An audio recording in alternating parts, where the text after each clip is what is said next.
Battle for the governor's mansion. The race is heating up. It's a battle being fought from Springfield to Chicago to the Cayman Islands and Bermuda, in a state filled with terrible pension problems and lack of funding. We may have found the bottom of the barrel in the suburbs. You won't believe this one. And they say he's the last patriarch of a once mighty Chicago street gang.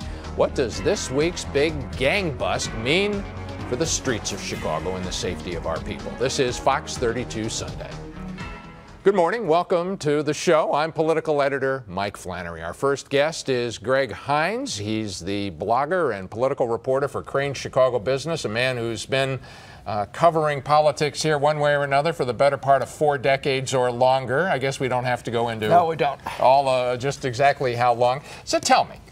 You did you wrote a piece the other day taking Governor Quinn and some of the Rauner critics to task, saying in effect, okay, we get it. Bruce Rauner is rich. What else you got? Yeah, I mean... What did you mean by that? Well, here's what I mean.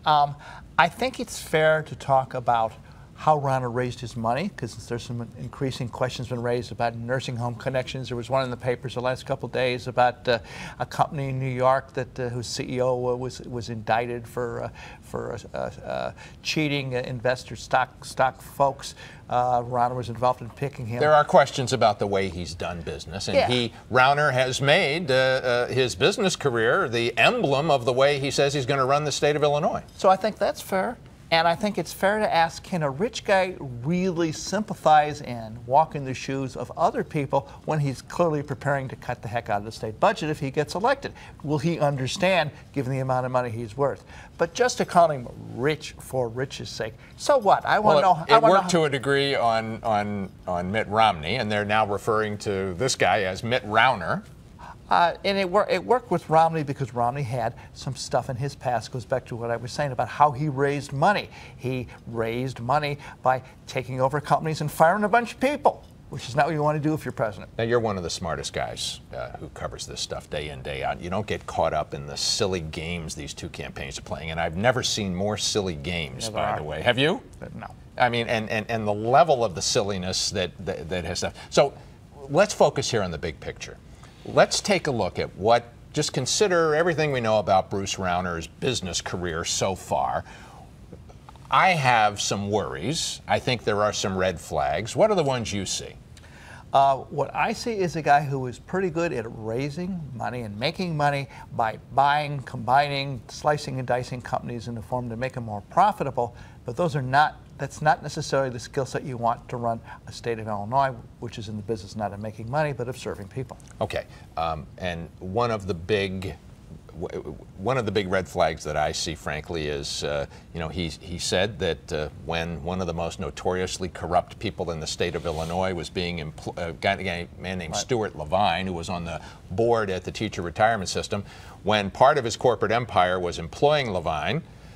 And Mr. Rauner was appearing in front of the teacher retirement system to get some of those hundreds of millions of dollars, billions of dollars that they invest on behalf of teacher pensions. And Mr. Levine was on the board. Rauner says he didn't realize that one of his companies was paying Levine big bucks. That is true. He has a big long explanation for all of that. He inherited Stu. The deal was, the lobbying contract was there beforehand. I didn't know, and maybe he was so busy paying the big shot, buying and selling companies, that his explanation makes sense. But if you're going to be governor of the state of Illinois, like the president, the buck stops at your desk. You're responsible. You know, I mean, the bottom line is that Bruce Rauner has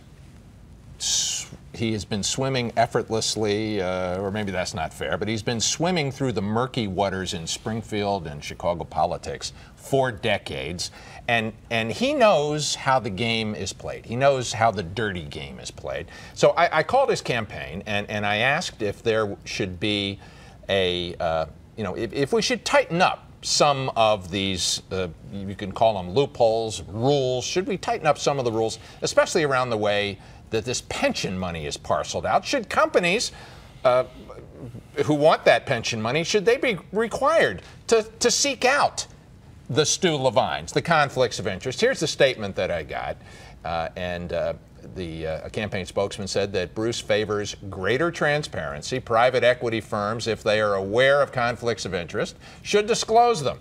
Well, good. You know what? I'd like to see Bruce Rauner step up and say, I'm not a babe in the woods. I've been doing this for a long time. And you know something? It takes one to know one. Here's a dozen things I want to tighten up. Here's a dozen things that would save the taxpayers money and trouble. Well, I'd like to not only know that, I'd like to have Stu Levine get out of jail and come in and sit for an interview and talk to me about, Wouldn't we all? Bruce know you? What'd he say? Yeah. When did you meet? Because Bruce says you didn't know him at all. Yeah, wouldn't you all? Hey, we're going to take a quick break. Just ahead, we're going to have more with Greg Hinz from Crain Chicago Business as we take you inside the race for governor and talk about some of the issues that are really important and also some of the reasons that I frankly am disappointed with Governor Quinn. This is Fox 32 Sunday.